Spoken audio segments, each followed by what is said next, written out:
It's time now for It's Your Business, and we continue our series on social media and the part it can play when it comes to educating our kids. Here with more is Carl Meinhardt with Leadership Advisors Group. He talked yesterday about the important points about making social networking a part of a child's education. That means using Facebook, Twitter, MySpace, things of that nature. It seems unheard of, but this is something that's really going to catch on, you think? Absolutely. It's already catching on.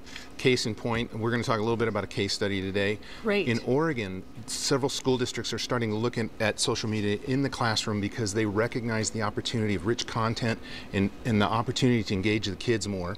And Portland Public School District, the biggest one there, started to do a pilot at George Middle School. Great. And they got me involved to help with strategy and tool selection, that kind of thing. Interesting point here is that Facebook, Twitter, YouTube, those are the big hitters in the social media space. Now, you'd think that when you want to engage and include this in a school, you'd use those. George Middle School is a Title I school. That means that you cannot use them because of the Child Internet Protection Act. Oh, right? yes. So they can't get their funding. So we had to take most of the big hitters and throw them out. All okay. right. YouTube was still available to us, which is really good because it has great content. It does. It's got great educational possibilities. Absolutely. And so what we did is we looked for closed social networking tools for the student to teacher channel, and as well as the teacher to teacher collaboration channel. Great. Okay. Identified some great tools. Did an assessment. 70% of the kids in that school are technology enabled. So 70% of them have cell phones, and the other 30% have access to cell phones. And that's the case across the board, it seems. Absolutely. And this is middle school now. High school, it gets even more prominent in high school. Okay. The school had one computer lab, so they had to share time and stuff. And really, the stats are amazing. It's in its 6th week, and we had some brainstorming sessions about lessons and that kind of thing. But really, what's happened is 50%. We did a survey, got some stats.